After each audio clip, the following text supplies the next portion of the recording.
There is a country so massive, it covers 11% of all land on Earth.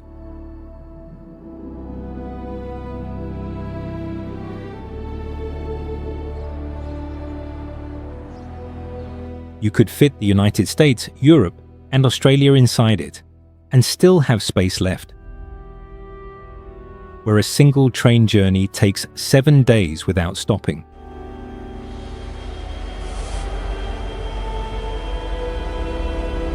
"20,000 brown bears roam one peninsula alone.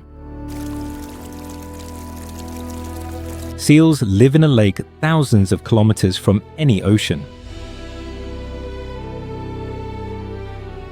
2/3 of the entire country rests on ice that never melts.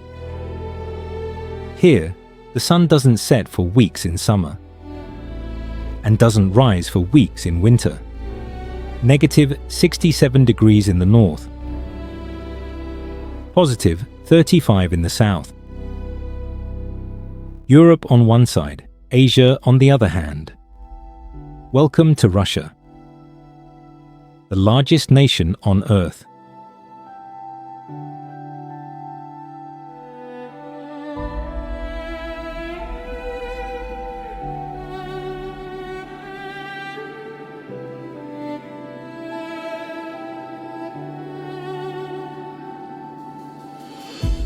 Russia is cold, very cold. In most countries, winter lasts 3 or 4 months. In Russia, winter can last 6 to 8 months in many regions. And these aren't gentle winters with light snow. These are brutal, freezing winters that test human endurance. The temperature in Russia can drop to negative 67 degrees Celsius. That was recorded in a place called Oymyakon in Siberia. It's one of the coldest, permanently inhabited places on Earth. At that temperature, your breath freezes instantly. If you throw boiling water into the air, it turns to snow before hitting the ground. But Russia also gets hot. In the southern regions, summer temperatures can reach 35 degrees Celsius. That's a temperature swing of over 100 degrees between winter and summer. If you're enjoying this so far, please like the video and subscribe. Your support helps this channel reach more viewers who enjoy documentaries like this. This extreme climate creates something called permafrost. Permafrost is ground that stays frozen all year round. It never melts, even in summer. And here's the shocking fact: 65% of Russia is covered in permafrost. Think about what that means. 2/3 of the entire country rests on permanently frozen ground. You can't just dig into this ground and build a house. You can't plant crops easily. Roads crack and break as the ice shifts beneath them. Buildings need special foundations to prevent them from sinking. In Siberian cities, many people leave their cars running all night during winter. Why? Because if they turn off the engine, it will freeze solid. The oil becomes thick like honey. The battery dies. The car won't start again until spring. This harsh environment shapes everything in Russia. It determines where people can live, what they can grow, and how they build their cities. But the cold isn't the only challenge. Russia has incredible variety in its climate zones. In the far north, there's the Arctic tundra. This is a frozen desert where almost nothing grows. The ground is covered in ice and snow most of the year. Only small plants like moss and lichen can survive. The sun disappears completely for weeks in winter. This period is called the polar night.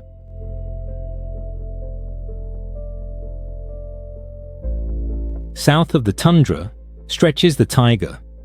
This is the largest forest on Earth, covers millions of square kilometers, filled with pine, spruce and fir trees. The taiga is so big that it contains 1/5 of all the forests in the world. It's larger than the entire Amazon rainforest. The taiga acts like the lungs of the planet. These trees absorb huge amounts of carbon dioxide and produce oxygen. They also provide homes for countless animals. Brown bears roam through the shadows. Wolves hunt in packs.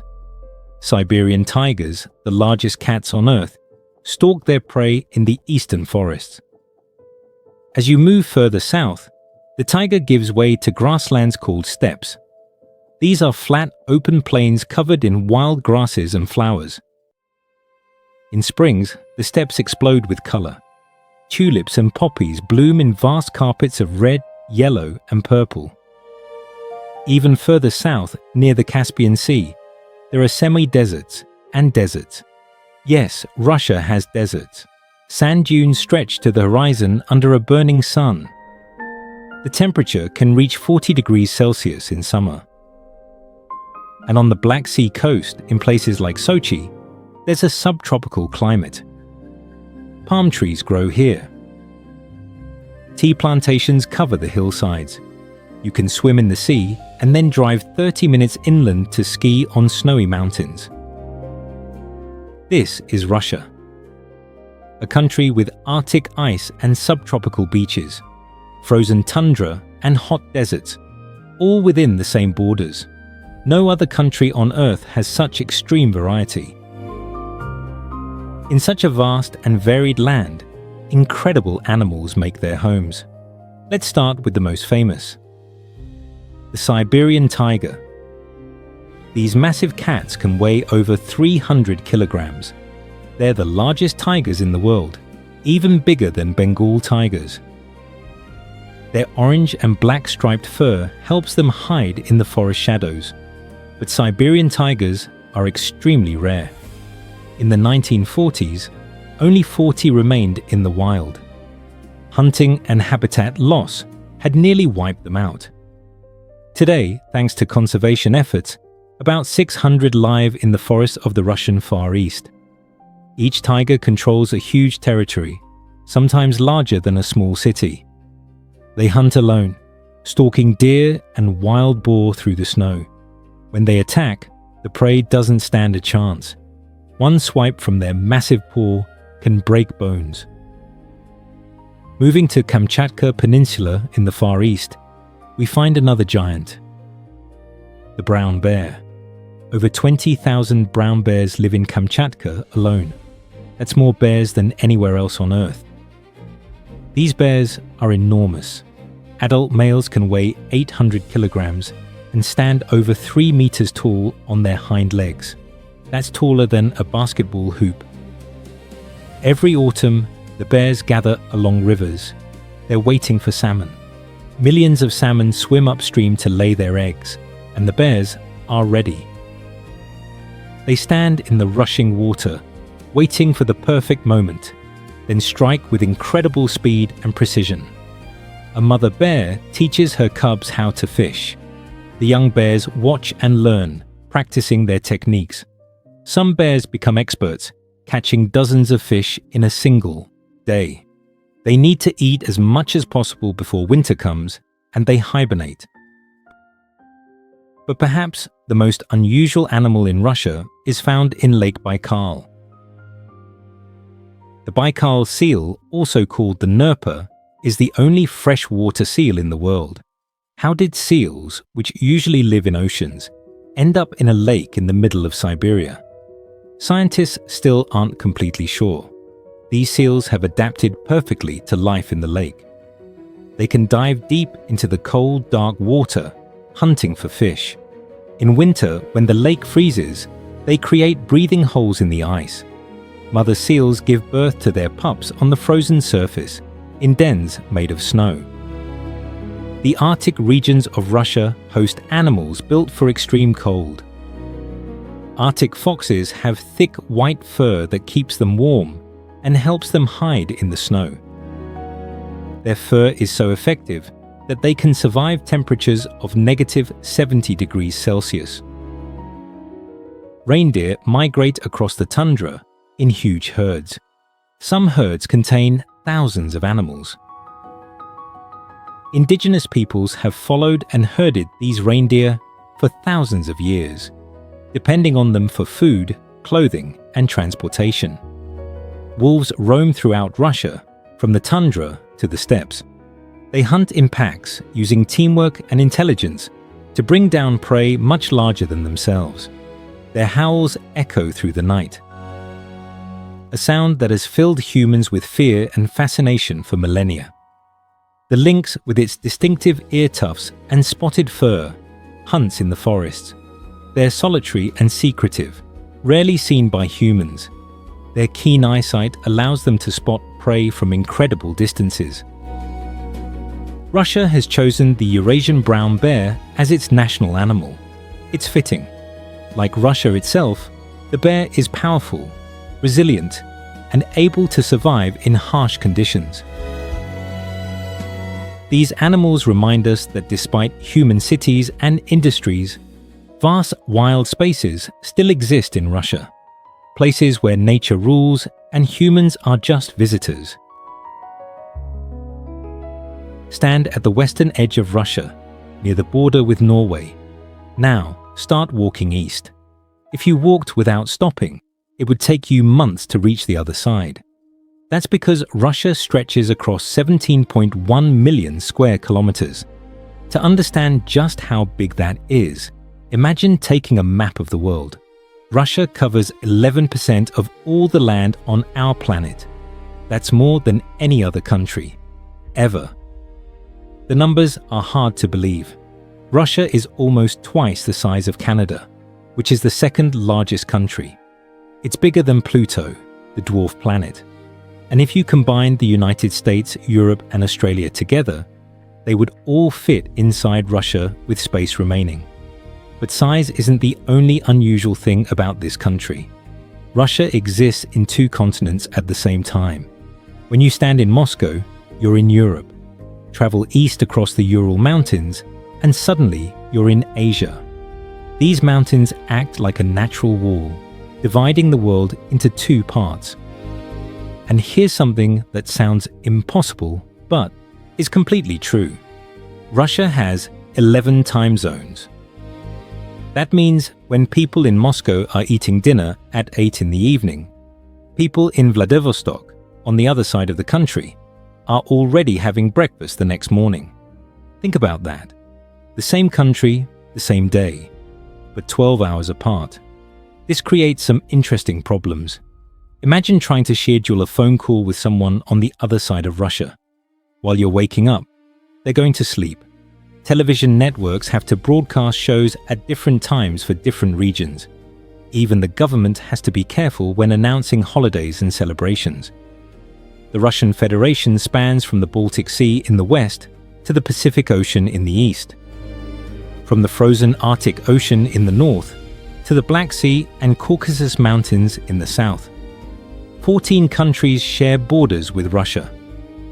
That's more neighbors than almost any other nation. These neighbors include Norway and Finland in the northwest, Estonia, Latvia, Belarus, and Ukraine in the west, Georgia and Azerbaijan in the southwest, and Kazakhstan, Mongolia, China, and North Korea in the south and southeast. There's even a small piece of Russia called Kaliningrad, separated from the main country, sitting between Poland and Lithuania. The coastline of Russia stretches for 37,653 kilometers. That's the fourth longest coastline in the world. Russian ships can sail into 3 oceans, the Arctic, Pacific, and Atlantic, through the Baltic and Black Seas. But here's the strange part. Despite all this size, most of Russia is empty. The population density is only 9 people per square kilometer. That's one of the lowest in the world. Compare that to India, which has over 400 people per square kilometer, or even the United States with 36. Why is Russia so empty? The answer lies in what covers most of the land. To understand Russia today, we must travel back over 1,000 years. In the 9th century, a group of people called the Eastern Slavs lived in the forests and plains of what is now Western Russia, Ukraine, and Belarus. They were farmers, traders, and warriors. Then, Vikings from Scandinavia, known as the Rus, arrived. They came as traders and warriors, traveling down the rivers. According to legend, the Slavic people invited a Viking leader named Rurik to rule over them. Whether this is true or not, we know that Viking warriors and traders did establish control over key cities. The most important of these cities was Kiev, located on the Dnieper River. This marked the beginning of Kievan Rus, the first organized state in the region. Kiev grew wealthy from trade. Merchants traveled between Scandinavia and the Byzantine Empire, carrying furs, honey, and slaves north, and bringing back silk, spices, and gold. In the year 988, something changed everything. Prince Vladimir of Kiev decided to adopt Christianity, but not the Catholic Christianity of Western Europe. He chose Orthodox Christianity from the Byzantine Empire. This decision shaped Russian culture for the next 1,000 years. Churches were built with distinctive onion-shaped domes. Religious art followed Byzantine styles. The Cyrillic alphabet was developed to translate religious texts. Even today, these influences remain strong. But Kievan Rus didn't last. Internal fighting between princes weakened the state. Different cities competed for power. The unity crumbled, and then disaster struck from the east. In the 13th century, the Mongols came. Led by Genghis Khan and his descendants, Mongol armies swept across Asia into Europe. They were unstoppable. Their cavalry moved faster than any army the world had seen. Their composite bows could kill at incredible distances, and they showed no mercy to those who resisted. City after city fell. Kiev was destroyed. Entire populations were killed or enslaved. The Mongols established what historians call the Golden Horde, and they ruled over the Russian lands for nearly 250 years. This period is called the Mongol Yoke. Russian princes had to pay tribute to the Mongol Khans. They had to travel to the Mongol capital to receive permission to rule. It was a time of suffering and humiliation. But one city quietly grew stronger during this time: Moscow. Moscow started as a small, unimportant town. But the princes of Moscow were clever. They collected taxes for the Mongols, and some of that money stayed in Moscow. They made alliances. They slowly expanded their territory by buying land or conquering weaker neighbors. By the 15th century, the Mongol Empire was weakening. Internal conflicts divided them. Moscow's Prince Ivan III, known as Ivan the Great, saw his opportunity. In 1480, he refused to pay tribute. The Mongol army marched toward Moscow, but Ivan stood firm. After a tense standoff, the Mongols retreated. Russia was finally free. Ivan III declared himself the ruler of all Russia. He married Sophia Paleolog, the niece of the last Byzantine emperor. Moscow, he claimed, was now the third Rome, the inheritor of the Christian Empire. His grandson, Ivan IV, went even further. In 1547, he crowned himself Tsar. A title derived from Caesar, he became Ivan the Terrible, and Russia became a Tsardom. Ivan the Terrible expanded Russia eastward, conquering the kingdoms of Kazan and Astrakhan. But his reign was also marked by paranoia and violence. He created a secret police and killed thousands of people he suspected of disloyalty. In a fit of rage, he even killed his own son. Despite this darkness, the foundations of the Russian Empire were laid. Over the next centuries, Russia continued to expand. Cossacks and explorers moved east across Siberia, all the way to the Pacific Ocean. By the mid-17th century, Russia stretched from Eastern Europe to the shores of the Pacific, becoming the largest country on Earth.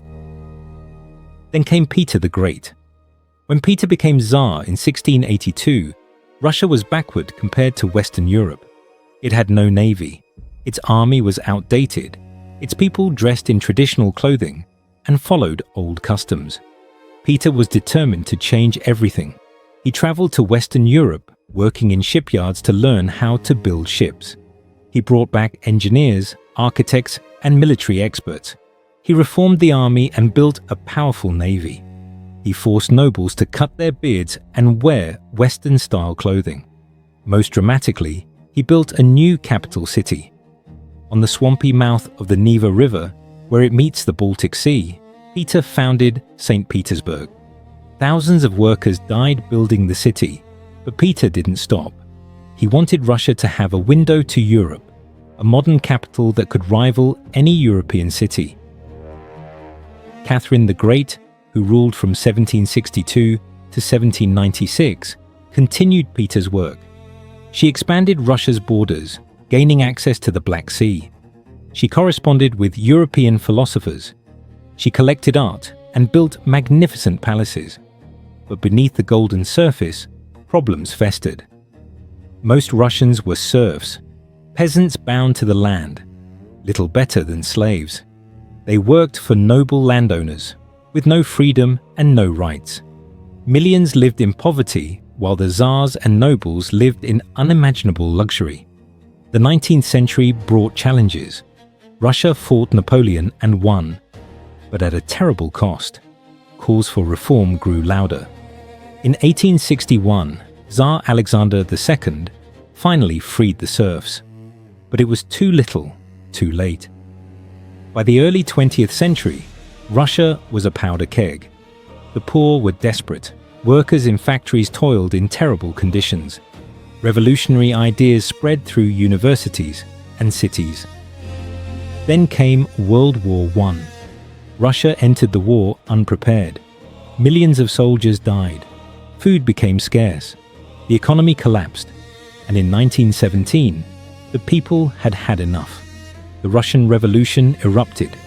First, the Tsar was forced to abdicate. Then, the Bolsheviks, led by Vladimir Lenin, seized power in October. They promised peace, land, and bread. They promised a workers' paradise. The royal family, including Tsar Nicholas II, his wife, and their 5 children, were executed in Yekaterinburg in 1918. 300 years of Romanov rule ended in abasement. But the Bolsheviks' promise of paradise came at a terrible price. Civil war erupted. Millions died from fighting, famine, and disease. When Lenin died in 1924, Joseph Stalin took control. Under Stalin, the Soviet Union industrialized rapidly. Factories, dams, and railways were built across the country. But Stalin also created a brutal dictatorship. Anyone suspected of opposing him was arrested. Millions were sent to labor camps in Siberia, known as the Gulag. Millions more died in famines caused by forced collectivization of farms. Political prisoners were executed. Entire ethnic groups were deported. The exact death toll may never be known, but estimates range from 10 to 20 million people killed under Stalin's rule. Then, in 1941, Nazi Germany invaded. World War II, called the Great Patriotic War in Russia, was devastating. German forces swept deep into Soviet territory. They surrounded Leningrad, now called St. Petersburg. In a siege that lasted 872 days, over 1 million people died from starvation and cold. The Battle of Stalingrad became the bloodiest battle in human history. Over 1 million people died fighting for control of one city. But the Soviets held and eventually pushed the Germans back. By 1945, Soviet forces had captured Berlin. The war was won, but at a cost of 27 million Soviet lives. No country suffered more in World War II. After the war, the Soviet Union became a superpower. It controlled Eastern Europe. It competed with the United States in what became known as the Cold War. The two superpowers built tens of thousands of nuclear weapons, enough to destroy the world several times over. The Soviet Union achieved remarkable things. It launched the first satellite, Sputnik, into space in 1957. In 1961, Yuri Gagarin became the first human to travel to space. Soviet scientists, engineers, and athletes competed with the West in every field, but the economy struggled. Central planning was inefficient. Consumer goods were scarce. People waited in long lines for basic necessities. The government controlled every aspect of life, crushing individual freedom. In the 1980s, Mikhail Gorbachev became leader. He tried to reform the system with policies of glasnost, openness, and perestroika, restructuring.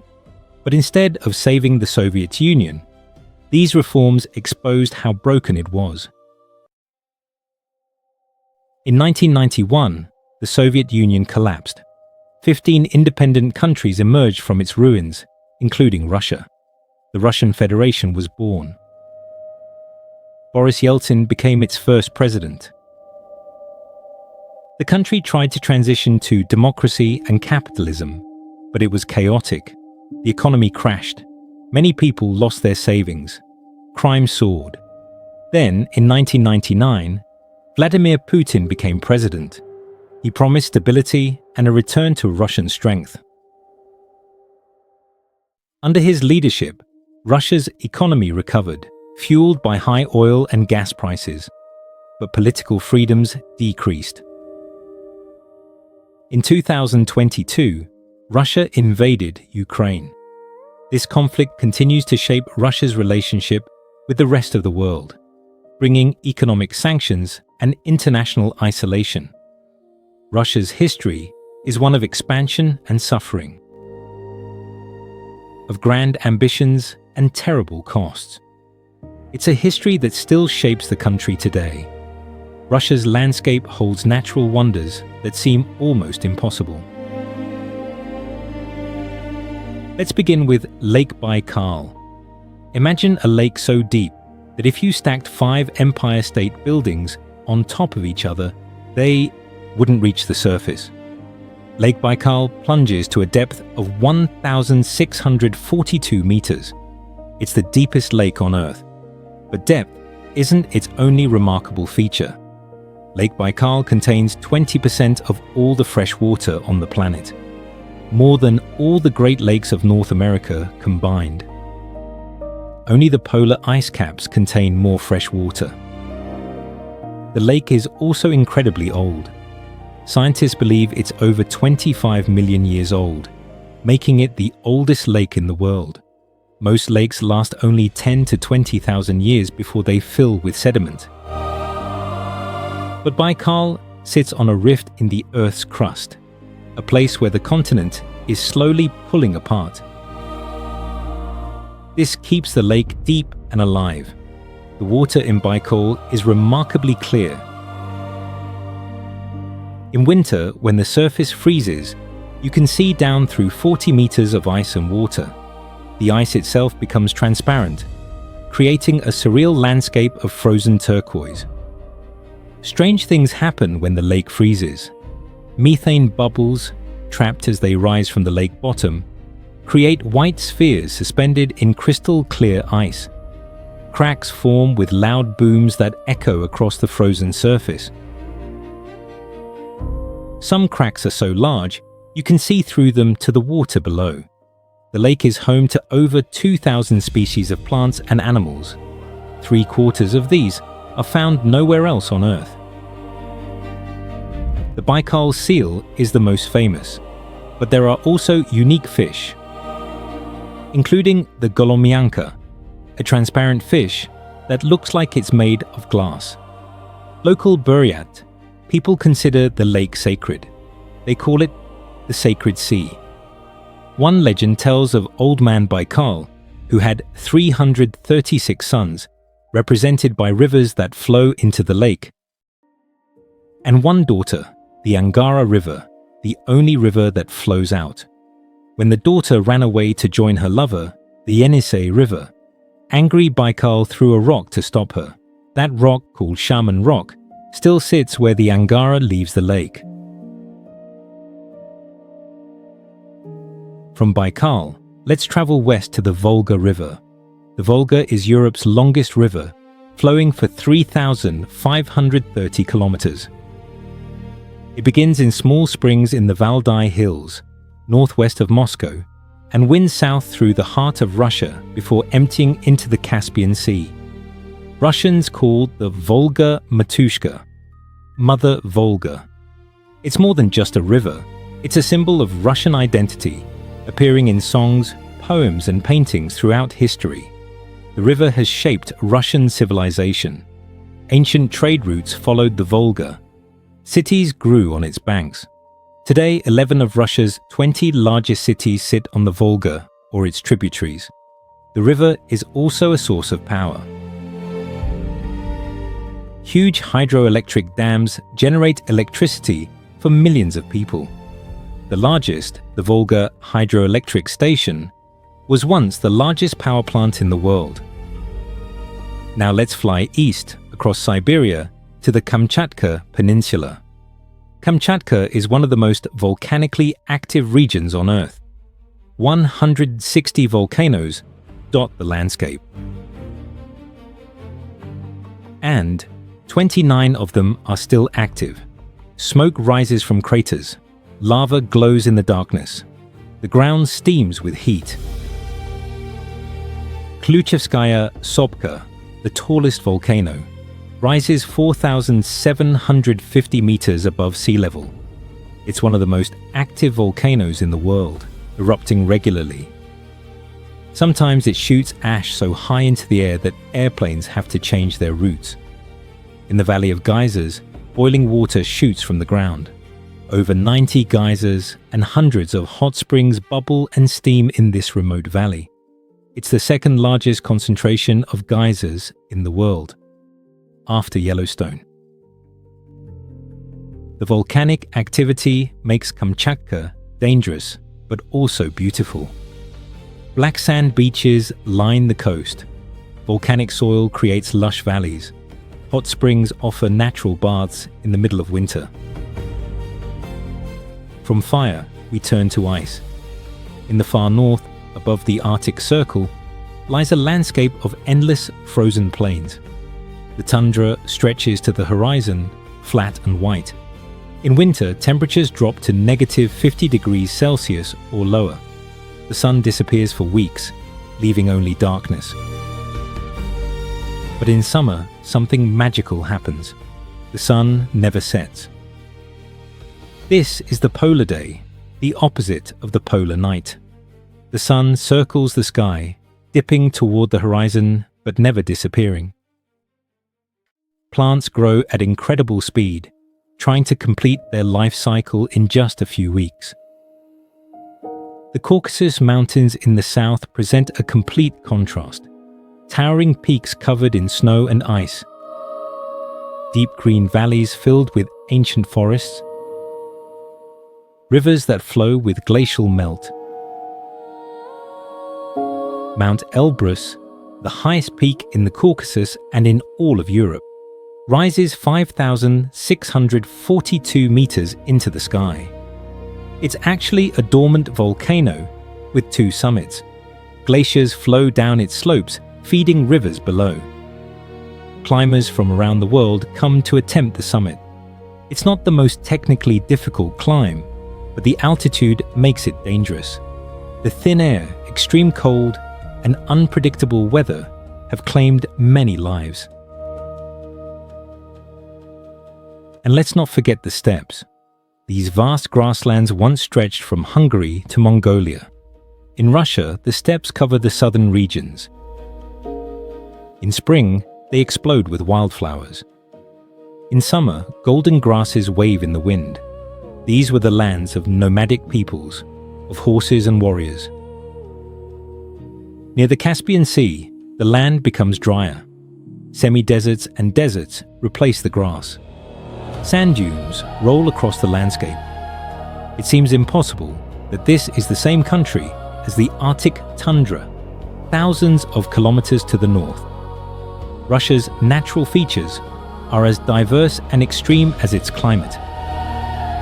From the deepest lake to Europe's highest mountain, from active volcanoes to frozen tundra. This is a land shaped by forces beyond human control. Let's now explore the cities where millions of Russians make their homes. Moscow, the capital, is where any journey through Russia must begin. This is a city of over 13 million people, making it the largest city in Europe. It sprawls across the landscape, a mix of ancient churches, Soviet-era apartment blocks, and gleaming modern skyscrapers. At its heart lies the Kremlin. The word Kremlin simply means fortress, and many old Russian cities have one. But when people say the Kremlin, they mean Moscow's. The Kremlin sits on a hill overlooking the Moskva River. Its distinctive red brick walls and towers date back to the 15th century. Inside these walls are cathedrals with golden domes, palaces, and government buildings. This is where the Russian president works and where much of Russia's history has unfolded. Just outside the Kremlin walls spreads Red Square. Don't let the name confuse you. It's not named for communism. The word red in Old Russian also means beautiful, and Red Square is indeed beautiful. At one end stands St. Basil's Cathedral. You've seen it in pictures, even if you didn't know its name. 9 chapels clustered together, each topped with a brightly colored onion-shaped dome. No two domes are the same. They're striped, swirled, and patterned in vibrant colors. Legend says Ivan the Terrible ordered the architects blinded after they finished, so they could never build anything more beautiful. It's probably not true, but it makes a good story. The gum department store lines one side of the Red Square. This massive building with its glass roof was once the largest trading center in Moscow. Today it's a shopping mall, but its 19th century architecture remains stunning. Beneath Moscow runs a different world. The Moscow Metro is famous for being one of the most beautiful subway systems on Earth. Stalin ordered it built in the 1930s as palaces for the people. Many stations are decorated with chandeliers, marble columns, and intricate mosaics. Some look more like museums than train stations. The Komsomolskaya station glows with golden mosaics depicting Russian military heroes. Mayakovskaya station, with its Art Deco style, has been called an underground palace. The metro moves 8 to 9 million passengers every day. It's efficient, clean, and incredibly deep. Some stations are over 80 meters below ground because they were designed to double as bomb shelters. Moscow is also a city of contrasts. You can walk from a medieval monastery to a nightclub in minutes. Designer boutiques sit next to old Soviet shops. New wealth and old poverty exist side by side. Now let's travel northwest to Russia's other great city, St. Petersburg. If Moscow is the head of Russia, St. Petersburg is its heart. Peter the Great built this city from nothing, on swampy land at the mouth of the Neva River. He wanted a European capital, and he got one. St. Petersburg looks more like Amsterdam or Venice than a Russian city. The Winter Palace, painted turquoise and white, stretches along the Neva River. It was the home of Russian tsars for centuries. Today it houses the Hermitage Museum, one of the largest and oldest museums in the world. The Hermitage contains over 3 million works of art. Paintings by Rembrandt, Da Vinci, Picasso, and countless others. Ancient Egyptian artifacts, Greek sculptures, Russian treasures. You could spend weeks inside and not see everything. 342 bridges span the canals and rivers of St. Petersburg. At night, many of these bridges lift to allow ships to pass. It's become one of the city's famous sights. People gather on the riverbanks in the early hours of the morning to watch the bridges rise. In summer, St. Petersburg experiences the white night. Because it's so far north, the sun barely sets during June and early July. Twilight lasts all night. The sky never goes completely dark. Festivals, concerts, and celebrations fill the city during this magical time. St. Petersburg has always been Russia's cultural capital. The Mariinsky Theatre stages world-class ballet and opera. The Russian Museum houses the world's largest collection of Russian art. Dostoevsky, Pushkin, and other literary giants lived and wrote here. But the city also remembers tragedy. The siege of Leningrad, as it was called during World War II, lasted 872 days. Over 1 million people died. Monuments throughout the city honor those who suffered and died. Traveling across the entire country, we reach Vladivostok on the Pacific coast. This is Russia's window to the east, a city of 600,000 people clinging to hills above the Golden Horn Bay. It looks more like San Francisco than a Russian city, with hills, harbor, and massive bridges. The Russky Bridge connects the mainland to Russky Island. It's one of the longest cable-stayed bridges in the world. From the bridge, you can see naval bases, ports, and the vast Pacific Ocean. Vladivostok is the eastern terminus of the Trans-Siberian Railway. After traveling 9,000 kilometers across Russia, the train finally stops here. Passengers disembark and see the ocean, knowing they've crossed an entire continent. The city is also Russia's main naval base on the Pacific. Submarines, destroyers, and aircraft carriers fill the harbor. It's a reminder that Russia is a military power stretching from Europe to Asia.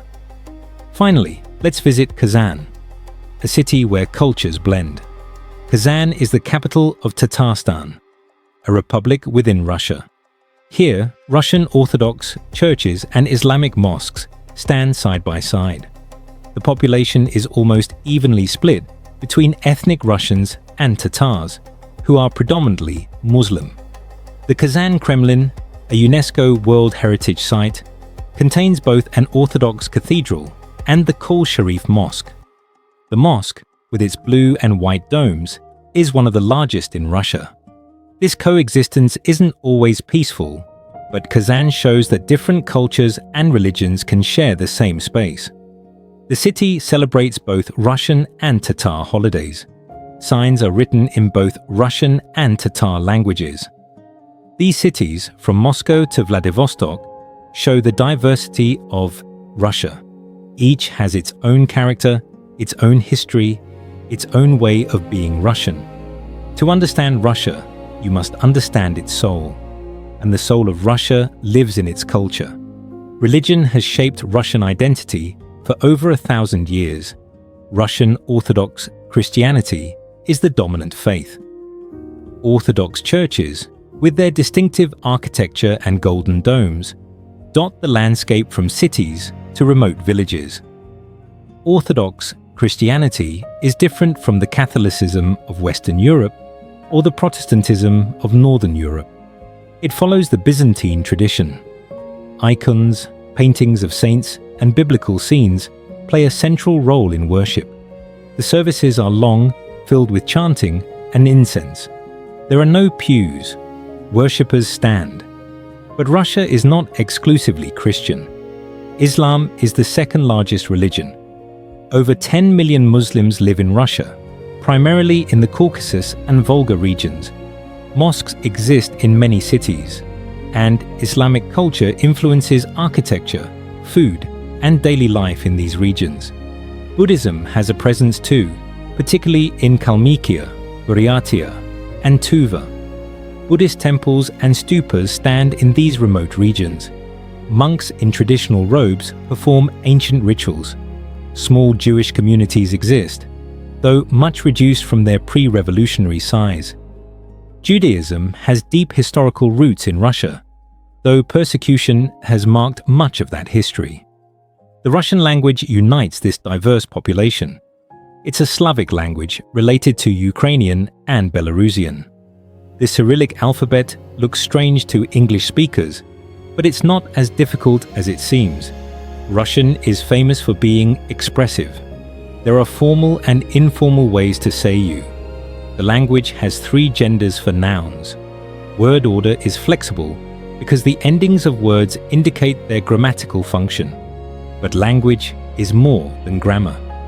Russian is a language of literature, poetry, and philosophy. It's the language of Tolstoy, Dostoevsky, Chekhov, and Pushkin. Russian literature is one of the country's greatest contributions to world culture. Leo Tolstoy's War and Peace is considered one of the greatest novels ever written. It's a massive book, following multiple families through the Napoleonic Wars, exploring themes of history, free will, and the meaning of life. Dostoevsky's Crime and Punishment delves into the psychology of guilt and redemption. His brothers Karamazov grapples with faith, doubt, and morality. These aren't easy books, but they're profound. Russian ballet is equally famous. The Bolshoi Theatre in Moscow and the Mariinsky Theatre in St. Petersburg stage performances that draw audiences from around the world. Swan Lake, The Nutcracker, Sleeping Beauty, these ballets with music by Tchaikovsky are part of global culture now. Russian ballet requires incredible discipline. Dancers train from childhood, developing the strength, flexibility, and grace needed to perform. The Russian style emphasizes high extensions, dramatic leaps, and powerful turns. Classical music is another Russian strength. Tchaikovsky, Rachmaninoff, Shostakovich, Prokofiev. These composers created music that moved millions. Their symphonies, concertos, and ballets are performed in concert halls worldwide. Russian culture also lives in its festivals and traditions. New Year is the biggest holiday in Russia. It's celebrated on January 1st, like in most of the world, but the celebration extends for days. Families gather for huge feasts. Fireworks light up the sky. People exchange gifts. Orthodox Christmas comes on January 7th because the Russian Orthodox Church uses the old Julian calendar instead of the Gregorian calendar used in the West. Church services fill with worshippers. Families attend midnight mass, and the atmosphere is solemn and beautiful. Maslenitsa, or Pancake Week, celebrates the end of winter and the coming of spring. For a week, people eat blini, thin pancakes with various toppings like sour cream, jam, or caviar. There are games, dances, and the burning of a straw effigy representing winter. Victory Day, celebrated on May 9th, commemorates the Soviet Union's victory over Nazi Germany. It's a day of pride and remembrance. Military parades march through cities. Veterans wear their medals. Families visit war memorials. It's a reminder of the terrible cost of World War II. Russian food is hearty, designed for cold weather. Borscht, a soup made with beets, gives you energy and warmth. It's served with a dollop of sour cream. Every region, every family has their own recipe. Pelmeni are small dumplings filled with meat. They're boiled and served with butter or sour cream. You can make them in large batches and freeze them, perfect for long winters. Piroshki are baked or fried buns filled with meat, potatoes, cabbage, or sweet fillings. They're popular street food. Blini, thin pancakes, can be sweet or savory. They're eaten during Maslenitsa but are popular year-round. And of course, vodka. This clear spirit is a symbol of Russia. It's traditionally drunk neat, very cold, in small glasses. Toasts accompany each drink, and drinking vodka is often a social ritual. Traditional clothing is rarely worn today except at festivals. Women once wore the sarafan, a long sleeveless dress worn over a blouse. Men wore the kosovorotka, a long shirt with the collar on the side rather than the center. The most recognizable piece of Russian folk art is the Matryoshka doll, the nesting dolls that fit inside each other. They're painted with bright colors and intricate designs, often depicting peasant women in traditional dress. Russian culture is rich, deep, and complex. It's been shaped by Orthodox Christianity, by centuries of hardship, by vast distances and harsh climates. It's a culture that values endurance, community, and a certain melancholy acceptance of life's difficulties. Russia's economy is built on its vast natural resources. The ground beneath Russia holds incredible wealth. Russia has the world's largest natural gas reserves. Enormous fields in Siberia and the Arctic contain trillions of cubic meters of gas. Russia is also the world's largest exporter of natural gas. Pipelines carry this gas to Europe, Asia, and beyond. Oil is equally important. Russia is the second largest oil producer in the world, after the United States. Oil fields in Western Siberia, the Urals, and the Far East pump millions of barrels every day. This oil fuels Russia's economy and its geopolitical power.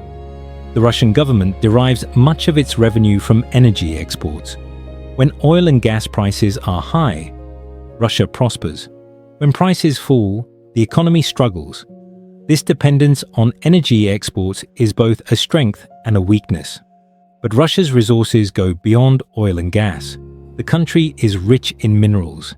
It has vast deposits of gold, diamonds, platinum, copper, nickel, and many rare earth elements. The Mirny diamond mine in Yakutia is one of the largest diamond mines in the world. It's so deep that helicopters can't fly over it because the downdraft could suck them in. Russia is also a major wheat exporter. The fertile soils of the southern steppes produce huge harvests. Russian wheat feeds millions of people across Africa, the Middle East, and Asia. Heavy industry remains important. Russia produces steel, machinery, and chemicals. Military equipment is a significant export. Russian tanks, fighter jets, missiles, and other weapons are sold to countries around the world. Despite these resources, the Russian economy faces challenges.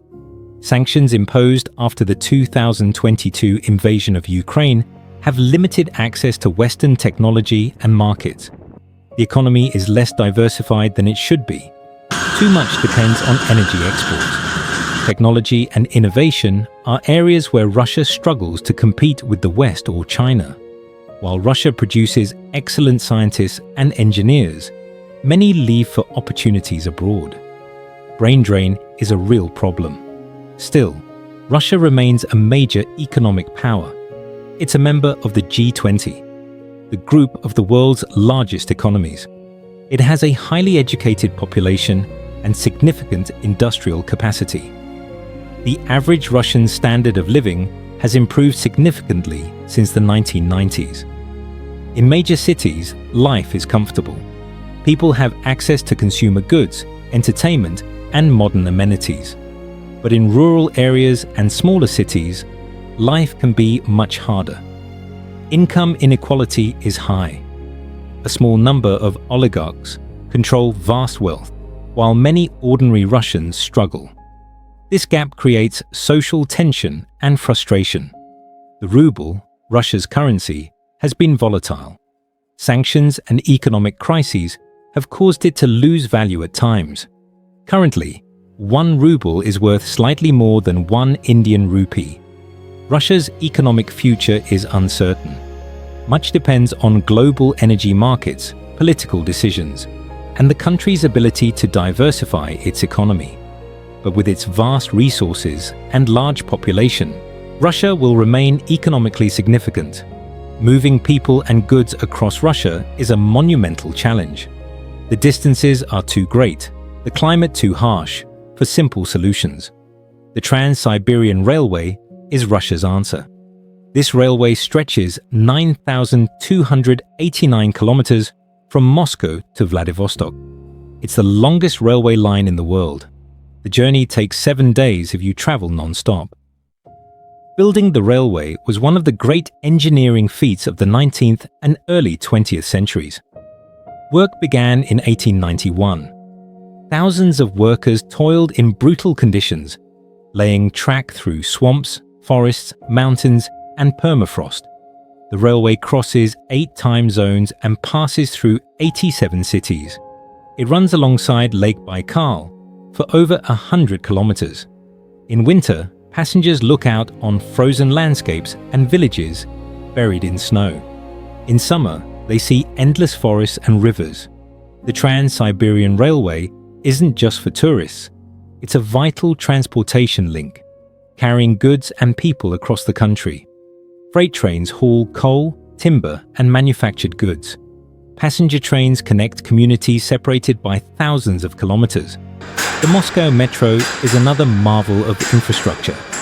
Built in the 1930s under Stalin, it was designed to showcase Soviet achievement. Many stations are decorated like palaces, with marble, chandeliers, and mosaics.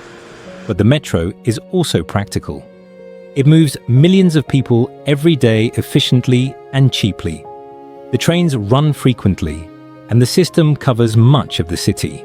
It's one of the deepest metro systems in the world, with some stations over 80 meters underground. Other Russian cities have metro systems too, including St. Petersburg, Novosibirsk, and Kazan. These aren't as ornate as Moscow's, but they're functional and important for urban transportation. Russia's road network is less impressive. Many roads, especially in rural areas, are poorly maintained. Potholes are common. In Siberia and the Far East, some roads are barely passable. One road stands out, though not for good reasons: the Road of Bones. This highway, officially a part of the R504 Kolyma Highway, stretches 2,000 kilometers across eastern Siberia. It was built in the 1930s and 40s by prisoners in Stalin's Gulag labor camps. Thousands of prisoners died building this road. When they died, their bodies were buried in the road itself. The permafrost made digging graves impossible, so bodies were placed in the roadbed and covered over. That's why it's called the Road of Bones. Today, trucks and occasional adventurous travelers still use this road. It's remote, dangerous, and haunting. A reminder of one of the darkest periods in Russian history. Air travel is essential in Russia because of the vast distances. Domestic flights connect cities that would take days to reach by train or road. Aeroflot, the national airline, operates flights across the country and internationally. In the far north and Siberia, some communities are accessible only by air or river. Roads don't exist. In winter, ice roads form on frozen rivers and lakes, providing temporary connections. Building infrastructure in Russia is expensive and difficult. Permafrost complicates construction. Buildings need special foundations to prevent them from sinking as the ground shifts. In some cities, buildings are built on stilts to keep them above the frozen ground. Despite these challenges, Russia maintains a functional infrastructure network. It's not always modern or efficient, but it connects a country that spans 11 time zones and 2 continents. Russia has characteristics found nowhere else on Earth. Some are beautiful, some are strange, and some are difficult to believe. Let's start with the White Nights of St. Petersburg. Because St. Petersburg is located so far north, near 60 degrees latitude, the sun barely sets in summer. During June and early July, twilight lasts all night. The sky never goes completely dark. You can read a book outside at midnight without artificial light. This phenomenon creates a magical atmosphere. The city comes alive during the White Nights. Festivals, concerts, and parties fill the streets. People walk along the canals and rivers at 2 or 3 in the morning, still enjoying daylight. The White Nights Festival celebrates this time with opera, ballet, and classical music performances. It's one of the most popular times to visit St. Petersburg. On the opposite end, the far north experiences polar nights in winter. The sun doesn't rise for weeks or even months. Murmansk, the largest city above the Arctic Circle, has 40 days of darkness each winter. Living in constant darkness affects people. Depression rates increase. People use special lamps that mimic sunlight to help maintain their mental health. But the northern lights, aurora borealis, provide spectacular displays during these dark months. Green, purple, and red curtains of light dance across the sky. Russia's history includes another unique feature: secret cities. During the Soviet era, dozens of cities were closed to the public. They didn't appear on maps. You couldn't visit them without special permission. Even the people who lived there needed special passes. These closed cities were built around sensitive facilities: nuclear weapons production, military research, chemical plants. Some had code names instead of real names. Today, some of these cities remain closed or restricted. Others have opened up, but the legacy of secrecy remains. It's estimated that over 40 closed cities still exist in Russia. Permafrost creates unique challenges and sites. In Yakutia, where permafrost is hundreds of meters deep, mammoth remains emerge from riverbanks. These ancient elephants, extinct for thousands of years, are preserved in the frozen ground. Some mammoths are so well preserved that their flesh, skin, and hair remain intact. Scientists have extracted DNA from these remains. There's even talk of trying to bring mammoths back to life using modern genetics. Permafrost also creates strange landscapes. When it melts, the ground collapses, forming craters. The Batagaika crater in Siberia is over 1 kilometer long and 100 meters deep. Locals call it the gateway to hell. It's growing larger every year as climate change melts more permafrost. Religious traditions in Russia include practices that seem extreme to outsiders. On Epiphany, January 19th in the Orthodox calendar, believers practice ice swimming. Holes are cut in frozen lakes and rivers. Priests bless the water. Then, people, wearing only swimsuits, plunge into the freezing water. The water temperature is around 0 degrees Celsius, or colder. The air temperature can be negative 20 or 30 degrees. People submerge themselves 3 times, making the sign of the cross. This isn't just a fringe practice. Millions of Russians participate. Even President Vladimir Putin has been filmed taking part. It's seen as a spiritual cleansing and a test of faith and endurance. Russia's UNESCO World Heritage sites number 29. These include natural sites like the volcanoes of Kamchatka, the Altai Mountains, and Lake Baikal. Cultural sites include the Kremlin and Red Square, the historic center of St. Petersburg, and the wooden churches of Kizhi Island. Kizhi Island in Lake Onega hosts a remarkable wooden church. The Church of the Transfiguration has 22 wooden domes and was built in 1714 without using a single metal nail. All the wooden pieces are interlocked. It's a masterpiece of traditional Russian carpentry. Russia's vastness creates its own unique features. There are places so remote that no roads reach them, communities accessible only by boat in summer and ice roads in winter, forests where you could walk for weeks without seeing another person. This emptiness, this vastness, shapes the Russian character. It creates a sense of both freedom and isolation. It makes the country feel limitless and yet lonely. This is Russia, the largest country on Earth, a land of ice and fire, of suffering and achievement, of contradictions and extremes, a country that defies simple explanations but demands our attention. Thank you for joining us on this journey across Russia. We hope you've gained a deeper understanding of this vast and complex nation. Until next time.